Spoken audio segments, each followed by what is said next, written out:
Welcome to SRM education channel. প্রিয় শিক্ষার্থীবৃন্দ, SRM education চ্যানেলের পক্ষ থেকে সকলকে স্বাগত। Today we are going to discuss bequest written by Eunice D'Souza.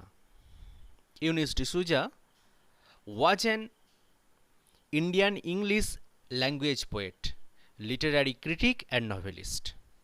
She was born in Pune in 1914 1st August and grew up also there in a Goan Catholic family. She studied English literature with an MA from Marquette University in Wisconsin and a PhD from University of Mumbai. She taught English at St. Xavier College, Mumbai, and was head of the department until her retirement. He also wrote 4 children books. Aside from poetry and fiction, D'Souza has edited numerous anthologies and collections and wrote a weekly column for Mumbai Mirror. Like Kamala Das and Gauri Deshpande, Eunice D'Souza's writings is inhabited. As a confessional poet, D'Souza expresses in her early poetry. She becomes sarcastic while expressing her annoyance against the Goan Catholic family. Disappointed with the patriarchal hegemony, she becomes extremely rebellious and even accepts an aggressive tone. In her poem Autobiographical, the speaker or persona recalls a suicidal attempt, the early death of her father, her several love affairs, and her other personal experiences. D'Souza তার কবিতা থেকে, autobiographical থেকে তিনি যে জিনিসগুলো তুলে ধরেছিলেন সেটা কি, তিনি তার যে সুসাইডিয়াল অ্যাটেম্পট, আত্মহত্যা করার চেষ্টা, তার বাবার মৃত্যু এবং তার বিভিন্ন লাভ অ্যাফেয়ার্স এবং তার আরও ব্যক্তিগত অনেক অভিজ্ঞতার কথা তিনি তুলে ধরেছেন। ডিসুজা একজন কনফেশনাল পোয়েট। আগেও বলেছি যে ডিসুজাকে বা ডিসুজার লেখাকে কমলা দাস এবং গৌরী দেশপান্ডের লেখনীর সঙ্গে তুলনা করা হয় এবং এই ফেমিনিস্ট পোয়েট মৃত্যুবরণ করেন 2017 সালে জুলাই মাসের 29 তারিখে। এইবার আমরা কবিতায় চলে যাব। Bequest. What do you mean by bequest? Bequest বলতে কি বোঝো? বিকোয়েস্ট মানে কি? বিকোয়েস্টের আভিধানিক অর্থ হচ্ছে লিগ্যাসি, অর্পিত দায়িত্ব। অর্পিত দায়িত্ব বা দায়িত্ব গ্রহণ করা, এটাই হচ্ছে বিকোয়েস্ট। আমরা কবিতার লাইন বাই লাইনে পড়ব এবং এর অ্যানালিসিসগুলো সুন্দরভাবে বাংলায় তুলে ধরব, যাতে করে সব ধরনের স্টুডেন্টের বুঝতে সুবিধা হয়। আমি পড়ছি, তোমরা ভিডিওটা শেষ পর্যন্ত দেখতে থাকো। আর যদি ভিডিওটা ভালো লেগে থাকে অবশ্যই চ্যানেলটাকে সাবস্ক্রাইব, লাইক এবং শেয়ার করবে, আর পাশের বেল আইকনটাকে প্রেস করে দেবে, যাতে করে আমার আপডেটেড ভিডিওগুলো তোমরা সঙ্গে সঙ্গে পেয়ে যেতে পারো। দেখো, bequest. In every Catholic home, there's a picture of Christ holding his bleeding heart in his hand. In every Catholic home, প্রত্যেকটা ক্যাথলিক বাড়িতেই আমরা দেখতে পাই যে ক্রাইস্টের ছবি। সেই ছবিতে কি রয়েছে? ক্রাইস্ট তার বুকটা ধরে রয়েছে রক্তাক্ত হাতে, holding his bleeding heart in his hand, অর্থাৎ রক্তাক্ত হাতে তার হৃদয়টাকে কি করছে? সে ধরে রয়েছে। ফার্স্টই যে স্ট্যানজাটা, এই স্ট্যানজাটার মধ্যে দেখো ব্লিডিং হার্ট, ব্লিডিং হার্ট এটা মানে সিগনিফিকেশন করছে, বা ব্লিডিং হার্ট এটা বলে দিচ্ছে, ব্লিডিং হার্ট মানে হচ্ছে symbol of sacrifice. Bleeding heart মানে সিম্বল অফ স্যাক্রিফাইস। তাহলে ডিসুজা বলে দিচ্ছেন যে প্রত্যেকটা ক্যাথলিক ফ্যামিলিতে বা বাড়িতে আমি দেখেছি যে ক্রাইস্টের একটা ছবি, যে ছবিটায় কি রয়েছে? ক্রাইস্ট তার ব্লিডিং হার্টটা হাতে করে ধরে আছে। আমরা জানি খ্রিস্টান ধর্মের যে মত বা যে মোটো রয়েছে, যে ধারণা রয়েছে, সে ধারণাটা কি? যে ক্রাইস্ট সমস্ত মানুষের পাপের প্রায়শ্চিত্ত করে চলে গেছেন। অর্থাৎ খ্রিস্টান ধর্ম বা খ্রিস্টান ধর্ম অবলম্বী মানুষদের পাপের প্রায়শ্চিত্ত করে তিনি চলে গেছেন, এবং সাধারণ মানুষের জন্য তিনি তার জীবনটাকে স্যাক্রিফাইস করেছেন। He is a symbol of sacrifice. তিনি তার জীবনটাকে উৎসর্গ করে দিয়েছেন, স্যাক্রিফাইস করেছেন। বিকোয়েস্ট কবিতায় ডিসুজা তিনি ক্রাইস্টের সঙ্গে সমাজের মহিলাদের তুলনা করছেন। কি তুলনা করছেন? যে সমাজের মহিলারাও হচ্ছে যে স্যাক্রিফাইসের প্রতীক, দ্য সিম্বল অফ স্যাক্রিফাইস। তাঁদের জীবনটা, মহিলাদের জীবনটাও পৃথিবীর বুকে শুধু স্যাক্রিফাইসের জন্যই তারা পৃথিবীতে জন্মগ্রহণ করে। মহিলারা পৃথিবীতে কি জন্য জন্মগ্রহণ করে? শুধু স্যাক্রিফাইস করার জন্য। তারা কিভাবে স্যাক্রিফাইস করে? স্যাক্রিফাইস করে সাচ অ্যাজ এ গার্ল, একজন মেয়ে হিসাবে, as a mother, as an wife, as an sister. এবং তারা কি করে? তার ফ্যামিলিকে সবসময় সার্ভ করেই যায়।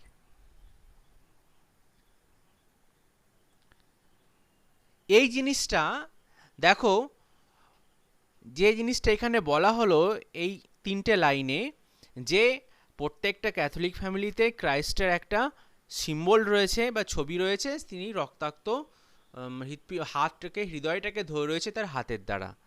এখানে কবি বলছেন, অর্থাৎ ডিসুজা বলছেন, I use to think. I use to think মানে তিনি ভেবেছিলেন। কি ভেবেছিলেন? যে অন্যান্য মহিলাদের মতো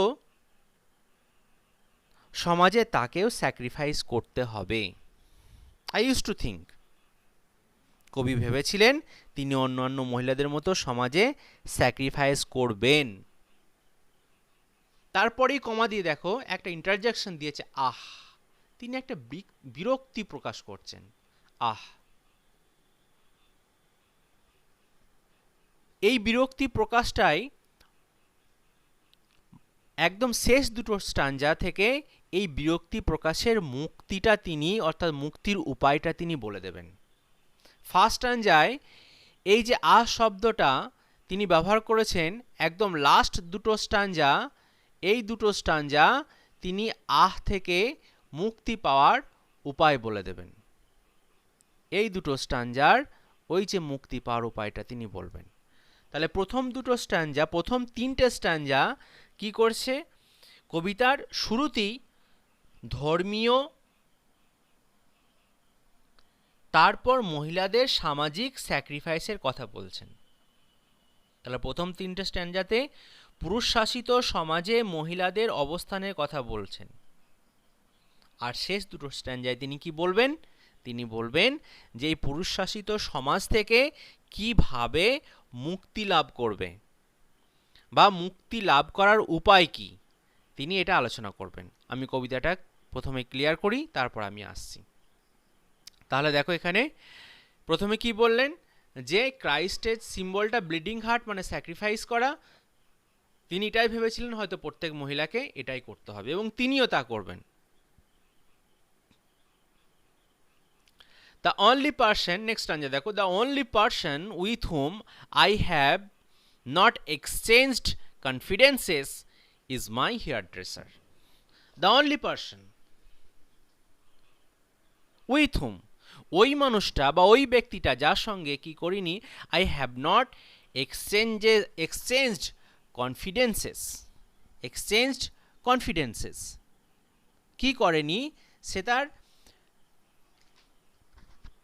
মনের ভাবগুলো, কনফিডেন্সেসগুলো আদান প্রদান করেনি, সেই অনলি পার্সনটাকে মাই হেয়ার ড্রেসার বলতে যে সমস্ত মানুষগুলো সব সময় সমাজে উপদেশ দিয়েই যায়, এটা করো না, সেটা করো না, এটা করতে মানা, এটা করলে ভালো হয়, তুমি মহিলা হয়েছো, মহিলাদের এরকম চলা উচিত নয়, এভাবে থাকতে হয়, সব সময় একটা যে বিধি নিষেধের বাউন্ডারি দিয়ে দেওয়া, এবং বাউন্ডারি দিয়ে বা গণ্ডি দিয়ে দেওয়া, সেই গণ্ডির মধ্যে থাকার যারা নির্দেশ দেয় বা যারা আপার হ্যান্ড করে মহিলাদের উপরে, অর্থাৎ ওই সমস্ত মেল ডোমিনেটেড সোসাইটির কথা তিনি বলছেন, পেট্রাইক্যাল সোসাইটির কথা বলছেন। আমি তার সঙ্গে কি করিনি, এক্সচেঞ্জড মাই কনফিডেন্সেস, আমি কনফিডেন্সেসটা এক্সচেঞ্জ করিনি। বোঝা গেল? নেক্সট স্ট্যাঞ্জা দেখো, তারপরে সাম recommend stern standard, কিছু জনা রেকমেন্ড করে দিচ্ছে। রেকমেন্ড করা মানে সুপারিশ করা বা পরামর্শ দেওয়া। স্টার্ন স্ট্যান্ডার্ড, আরে তোমাকে তো স্ট্যান্ডার্ডিটি মেনটেন করতে হবে, you are a girl or a women or a sister or wife, তুমি যেরকম সমাজের একটা রিলেশন নিয়ে এসছো, সেই রিলেশন অনুযায়ী তুমি যদি একজন সিস্টার হও, একজন ওয়াইফ হও, একজন মাদার হও, ঠিক সেইভাবেই তোমাকে সমাজের মধ্যে মেনে চলতে হবে, সেইভাবেই তোমাকে স্ট্যান্ডার্ডিটি মেনটেন করতে হবে। তাহলে একজন সুপারিশ করে দিচ্ছে কি, এই মেনে চলা।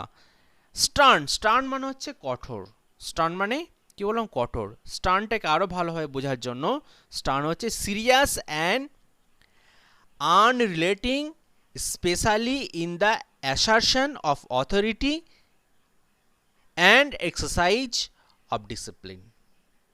বোঝা গেল স্টার্ন মানেটা? তাহলে তোমাকে কি করতে হবে, কেউ সুপারিশ করছে, কেউ বা নির্দেশ করে দিচ্ছে বা পরামর্শ দিচ্ছে, তোমাকে স্টার্ন স্ট্যান্ডার্ডটাকে মেনটেন করতে হবে। কি জন্য? তাহলে এই একটা সুপারিশ করে দিল। অন্য কিছু মানুষ এসে বলছে, আদার্স মানে অন্যজনরা বলছে, তারা বলছে ফ্লোট অ্যালোন মানে আরে যখন যেমন সেইভাবে তোমাকে চলতে হবে, অর্থাৎ মানিয়ে নিতে হবে। ফ্লোট অ্যালোন মানে সময়ের সাথে সাথে বয়ে চলো, যেরকম পরিস্থিতি আসছে সেরকম তুমি বয়ে চলো, তোমার মত প্রকাশ করার কোনো প্রয়োজন নেই। তুমি সুখে দুঃখে স্টোইক্যাল ফিগার, তুমি স্টোইক্যাল থাকো, তোমাকে যেরকম যেটা আসবে সেটাকে তোমাকে গ্রহণ করতে হবে। ওটা তৃতীয় লাইনটাতে সেটাই বলে দিচ্ছে। হি সেজ, সে কি বলছে, take it as it comes, এটা যেরকম আসবে সেইভাবেই তুমি সেটাকে গ্রহণ করে নেবে। যদি ভালো আসে ভালোটাকেও তোমাকে হাসি মুখে গ্রহণ করতে হবে, আর যদি খারাপ আসে খারাপটাকেও তোমাকে হাসি মুখে গ্রহণ করতে হবে। তোমারও উপর যদি কেউ প্রেশার ক্রিয়েট করে, সেই প্রেশারটাকেও তোমাকে সহ্য করতে হবে। তোমাকে যদি কেউ একটু আনন্দ দেয়, মানসিক শান্তি বা প্রশস্তি দেয়, সেটাকেও তোমাকে গ্রহণ করতে হবে। কারণ কি? Because you are a women, because you are a women, তুমি তো মহিলা, তোমাকে সব করতে হবে। Meaning, of course, as he hands it out, as he hands it out মানে সব কিছু কি করে নিতে হবে? সহ্য করে নিতে হবে। মানে তুমি সময়ের সঙ্গে সঙ্গে বয়ে চলবে, যেরকম যেটা আসবে সেটাকে গ্রহণ করবে। তার মানেই কি হচ্ছে? অবশ্যই এই মানেটা কি? তোমাকে সব কিছু সহ্য করে নিতে হবে, সব কিছু মেনে নিতে হবে। তাহলে এই স্ট্যাঞ্জাটায়, থার্ড স্ট্যাঞ্জাটায় আমরা কি বুঝতে পারলাম?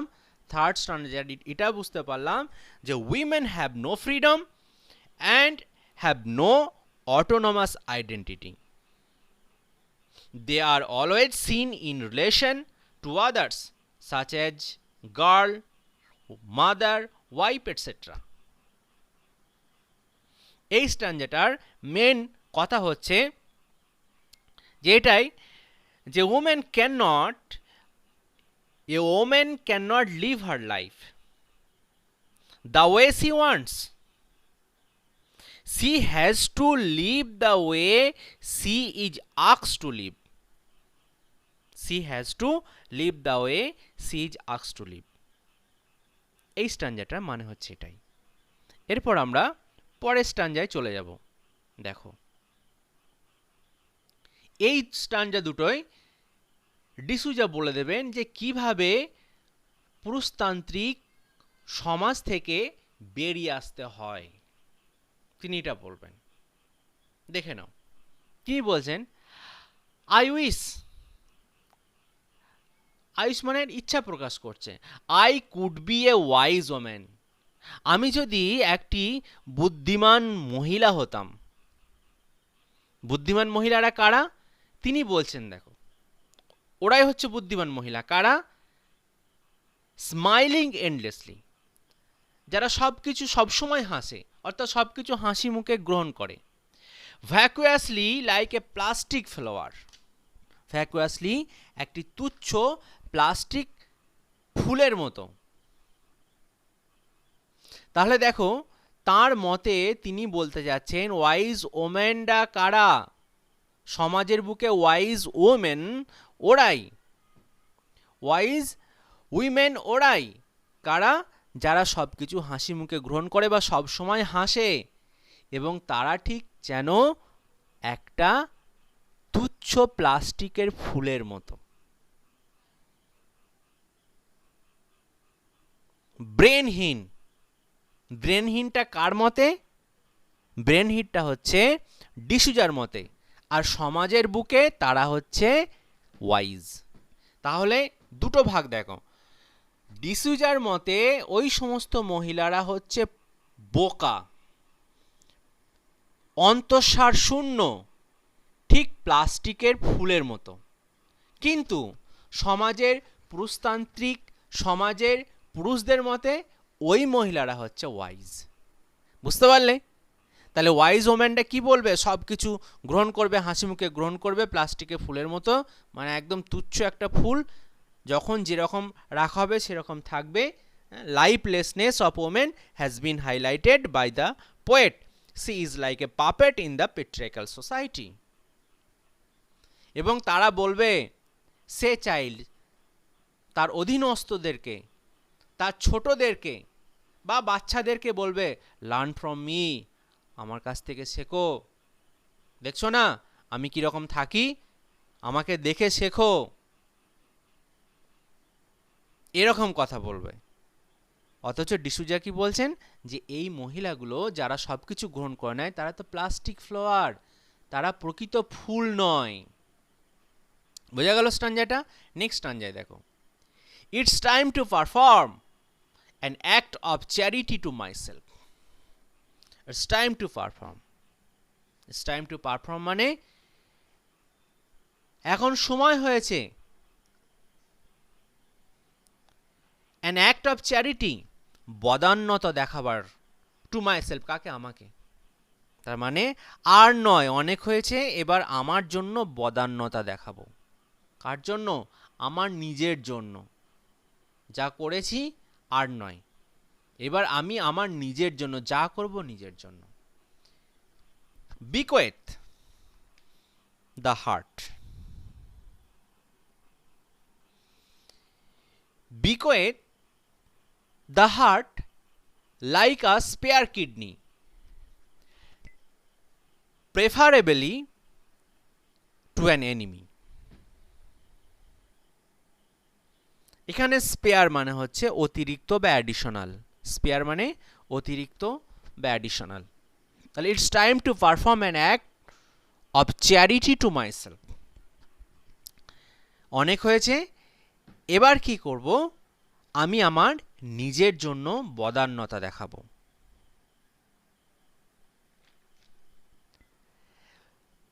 bequeath the heart, আমি আমার দায়িত্বটা পালন করব। bequeath মানে অ্যাকচুয়ালি হচ্ছে দায়িত্ব পালন করা। bequeath মানে দায়িত্ব পালন করা অথবা আগামী প্রজন্মের হাতে দায়িত্ব তুলে দেওয়া। এখানে দায়িত্ব পালন করবাটা কিভাবে? এখানে দেখো খুব সুন্দর বলেছে, bequeath the heart like a spare kidney। আমি আমার হৃদয়টাও দিয়ে দেব, আমি আবার যদি প্রয়োজন হয় হৃৎপিণ্ডটাও দিয়ে দেব বা দিতে পছন্দ করব। কাকে? টু অ্যান এনিমি, একটা শত্রুকে। কিসের মতো? Like a spare kidney. যেভাবে অতিরিক্ত কিডনি প্রদান করা হয় ঠিক সেরকম আমি আমার হৃৎপিণ্ডটাকেও আমার শত্রুকে দিতে পছন্দ করব বা ভালোবাসবো। সেটা কখন? যখন আমার জন্য সমস্ত সময়টুকু আমি ব্যয় করে, অর্থাৎ আমার জীবনটাকে আমি আমার মতো উপভোগ করার পর যদি আমার হাতে কোনো সময় থেকে থাকে, তবেই আমি কি করব? আমার হৃৎপিণ্ডটা দেবো। সেটা কাকে দেবো? সেটা আমি আমার শত্রুকেও দিয়ে দিতে পছন্দ করব, আমার আপনজনকে শুধু নয়। সেটা কখন? আপনজনকে তো অনেক কিছুই দেওয়া যায়, ডিয়ার অ্যান্ড নিয়ারকে, কিন্তু শত্রুকে কি দিতে পারা যায়? সেটা পারা যায় না। কিন্তু ডিসুজা কি বলছেন? যদি আমি আমার জীবনটাকে আমার মতো কাটানোর পর যদি কোনো কিছু থেকে থাকে, তাহলে আমি আমার হৃৎপিণ্ডটাও দিতে পছন্দ করব আমার শত্রুকে, ঠিক স্পেয়ার কিডনির মতো। বোঝা গেল? তাহলে তিনি বললেন যে আমি আমার জীবনটাকে আমার মতো বাঁচার পর যদি প্রয়োজন হয় আমি অন্যজনার জন্য তখন স্যাক্রিফাইসটা করব, তার আগে নয়। বোঝা গেল কবিতাটা?